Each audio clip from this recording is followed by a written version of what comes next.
everyone. Hey, hey, hey. We are so excited today. We're very excited. This day is really big. This year Yeah. is really big for us. Yeah. Linda's Electric Quilters has been in business for 25 years this year. Yes, it Marks has. a very big milestone for us. Yeah. So we decided to come up to beautiful Star Valley, Wyoming. We did. And we have the prestigious honor to interview Linda V. Taylor, one of the pioneers of the longarm quilting industry. Yes. And so throughout this segment, we're going to be dropping little hints here and there throughout their interview. Yep. And with that, we want you to see if you can catch on some of those hints, because we want you to be able to take advantage of our 25 for 25 giveaway. Yeah. So going off of the 25 years that we've been in business, we will be giving away 25 different items. Yes, we will. Ranging from some of Linda's first samplers Yes. that she ever quilted to gift certificates and free product. Yes. Which is awesome. So to keep up with what we're doing on, make sure that you subscribe to our YouTube channel. Yep, so right it'll down be there. right down at the bottom right-hand corner. Uh-huh. After you hit that subscribe button, make sure you click on the little bell that shows up so you can get notified whenever we post new segments. Yes, exactly. And that way you can keep up and so you can answer those questions. Yep, and you're going to want to watch all the segments because the prizes will be given away at the end. That's when we'll be asking those questions from those little hints we'll drop, and that's when we'll be giving away all the prizes. And we all love I love a good prize. Yes, I I don't do. know about you. I do too. All right, well, you know what? Let's bring in Linda. Let's bring Linda and we'll start it off. All right. Well, Linda, we are so excited to be here with you today. Thank you. Thank you for coming so far. Oh, Yes, thank you for having us in your beautiful home. yes, Thank you. Beautiful, beautiful. So we really want to talk to you today about the history of Linda, basically. How Linda's Electric Quilter started. It's going to be 25 years this year that it's been in business. And For Linda's Electric for Linda's Quilters. Electric Quilters, it's been in business. And we know you've been doing it a little bit longer than that before you started the business. So tell us a little bit about how you started and why you started. At that time, I was really wanting to learn how to make some money. And I had been in business before for myself and doing drapes. And because of that, everyone else wanted to know if I could do a quilt for their bed to match the drapes in their bedroom. Okay. Okay. So I started doing those on my little machine. And it was really hard. Yeah. I put them on the floor and safety pinned them and, run them through my little machine and everything. So somebody asked me if I had a quilting machine because they heard I did really good work. And I'm like, wow, I had never heard those two words together, quilting machine. So I'm like, where did you learn about that? And they go, I saw it at the Texas State Fair. And so I waited for the fair. And my husband was out of town. And I was just new to Texas. I was, I'm born in Idaho, so kind of not in a metropolitan area. Right. So I had to find my way to the fair, and we didn't have GPS on our Which in stuff. and of itself is... So I had a map to get to the fair, and driving my little car, and I just kept saying all the way there, if it's $1,000, I don't even care. I'm going to have it. If it's $1,000, I'll figure it out. I mean, I did not have that kind of money.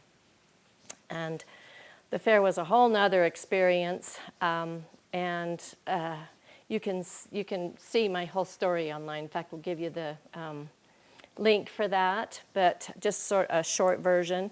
I finally found where the quilting machines were, and I just stood there. It was like, I have still to this day never felt that kind of a feeling. It was like electricity, lightning just went through me and back out. It was amazing. I had never seen a machine like that. And I just knew right off the bat that I could make a really great business doing comforters. Yeah. Okay, I wasn't thinking of quilts. When he told me it was almost $7,000, all I did was ask him when he would cash the check. He promised it would be about 28 days because that was the first day of the fair, and that fair is really long. Yes, it is. I know a lot of people have this same experience. I mean, they just know they can do well. Right. And people would come by and this was general public, come by and call me a cheater. Aw.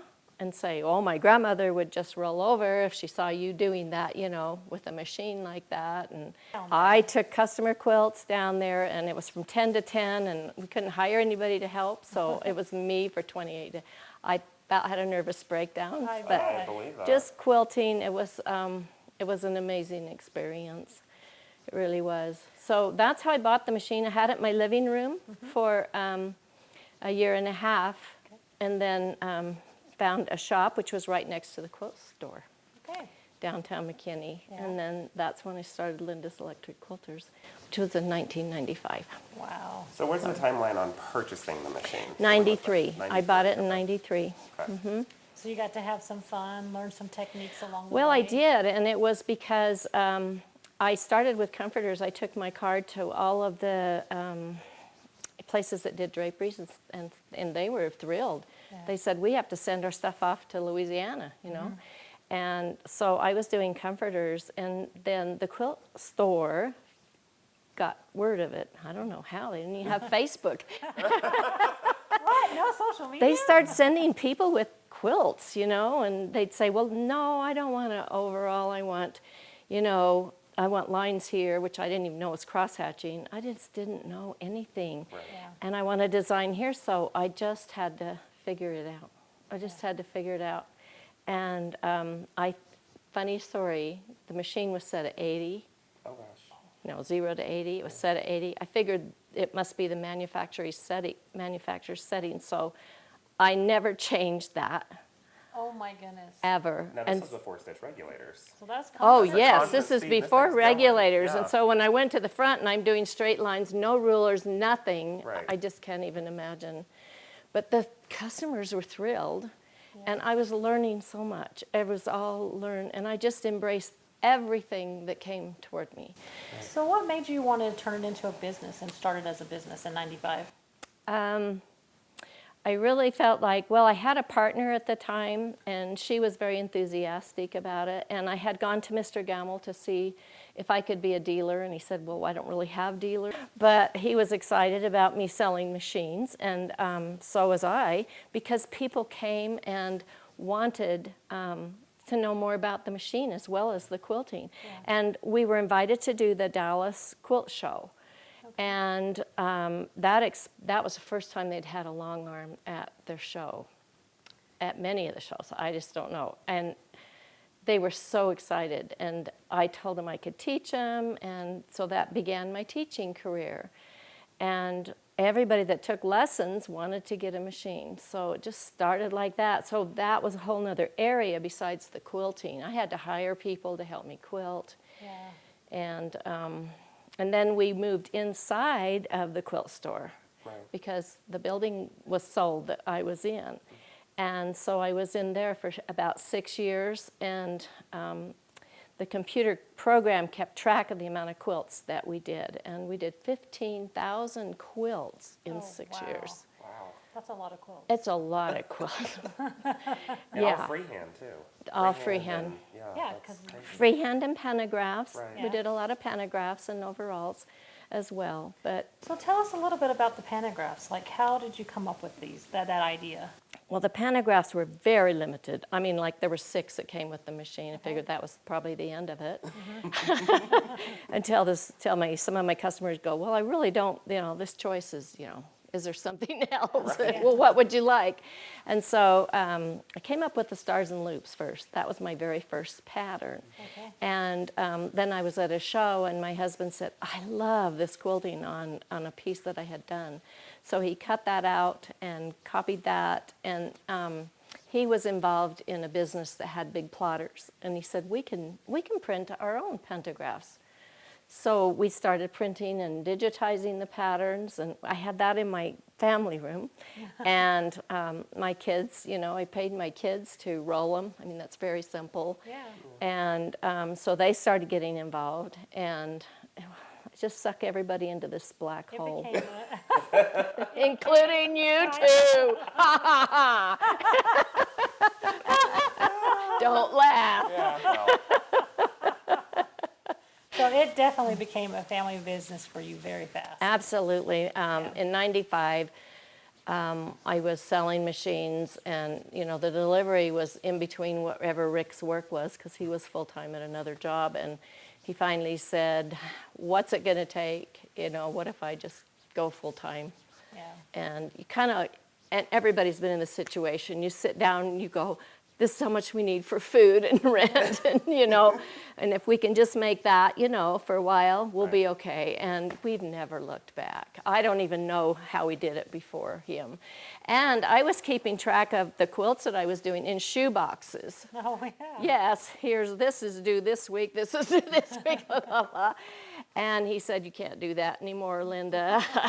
You're going to lose something. So he developed the computer program for me to keep track and to give to people.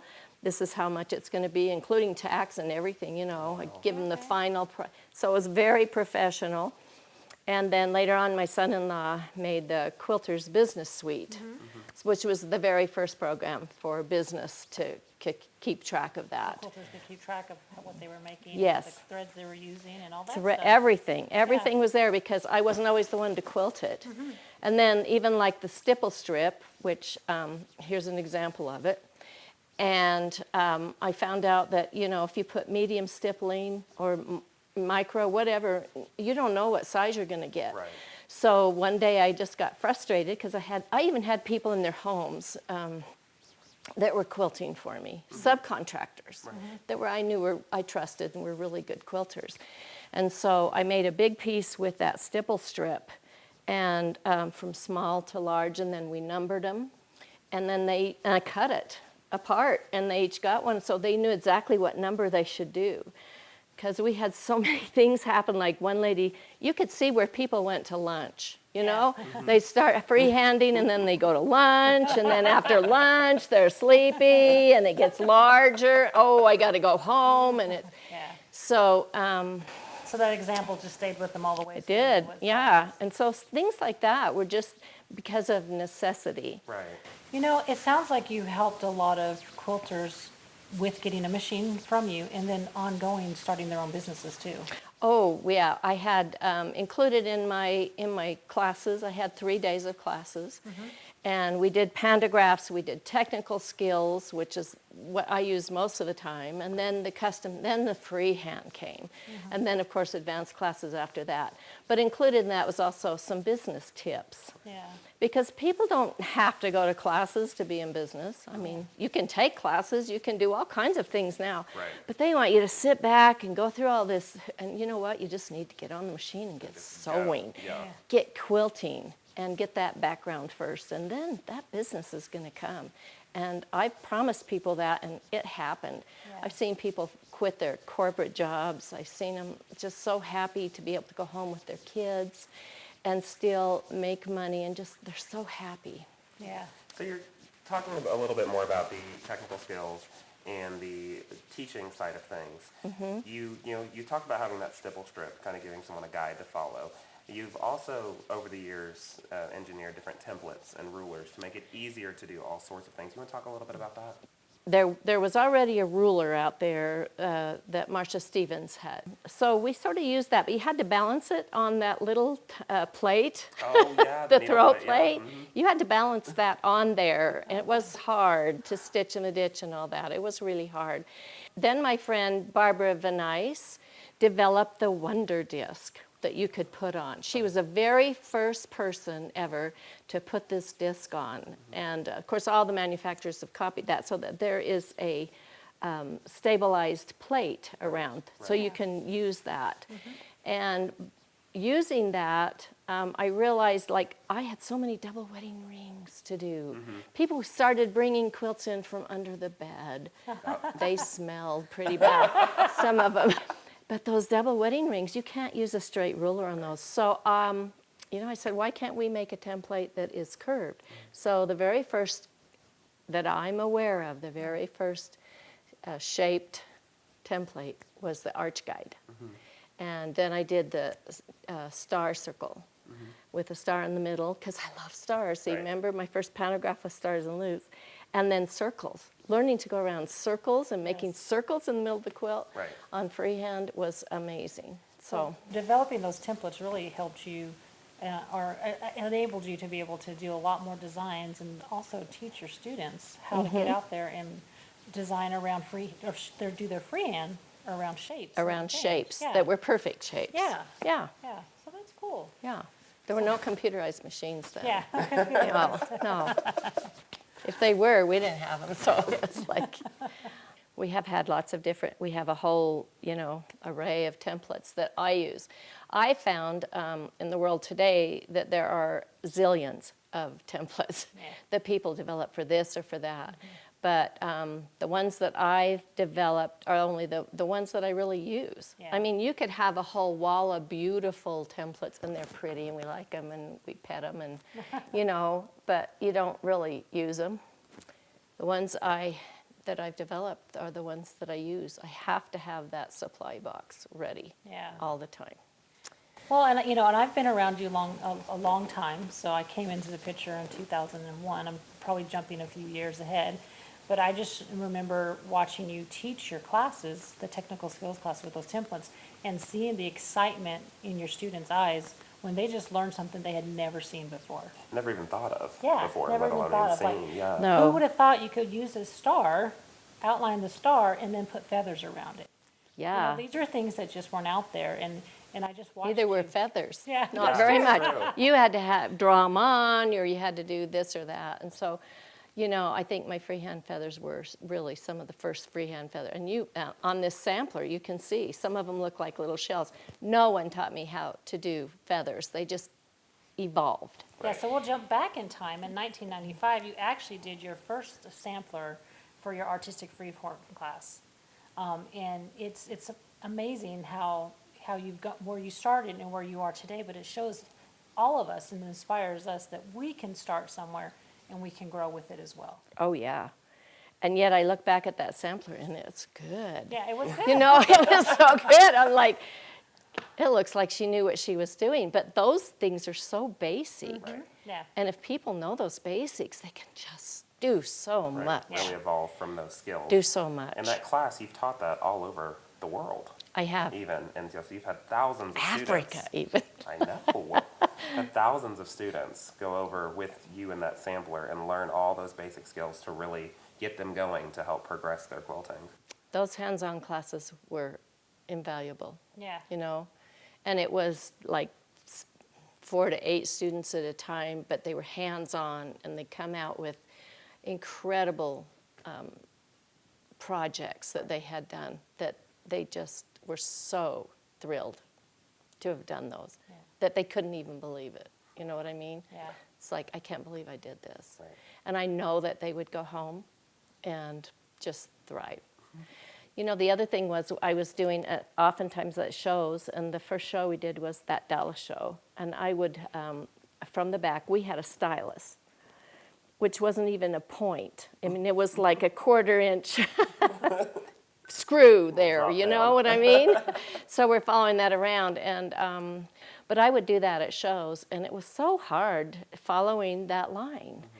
And I just, I thought maybe, at that time, laser lights had just come out, battery, for presentations and things. Okay. So I tape one on and use that, but then it didn't keep, the battery ran out. Yeah. And then one of my friends who actually worked for me, she said her husband could probably incorporate that into the machine. And he did. And so then the laser lights, the manufacturers are paying attention because Gamma was the first to get it.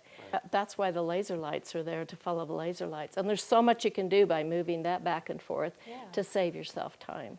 Well, and the laser So- lights brings us back to pantographs. Yeah. So we talked a little bit about the first one you developed and how you started developing more after that, and you printed them. But you ended up developing hundreds of pantographs. Yes, I did. I had over 1,000, 2,000, something like that. Most of Yeah. them are also digitized Digitized now. now. But at the beginning, when Oh, there my was nothing out goodness. there for the supply for those quilters getting these machines, you had all those pantographs. I can remember working with you and going to MQS, and a lot of people, Machine you did- Quilter Showcase, Oh, yes, which is there's no longer a show there. It was Yeah. our best show always. So when we went to Machine Quilter, and we would take all these pantographs, and we would roll, we would roll and roll and roll for days and days before, pack them up, take them all the way up there. And people were just so happy to have that access, Yeah. that source of information and key, so they could go home and learn how to do that feather, or that star, or that bear, or wolf. I mean, there's so many different designs that you have in there. So it was nice to have that. Pantographs are still the bread and butter of the industry. Yes, Yes. they are. And so many people love doing them. They don't really want to do freehand. A lot of people are afraid of freehand, but they can follow the line, Yeah. and the quilts turn out beautiful. Yeah, they Just do. beautiful. So I love that we still have those today, and that we still have that tool that you created all those years ago for new people that are coming on. And I'm still creating, Yes. so And we yeah, can't wait to see those. I'm excited about that.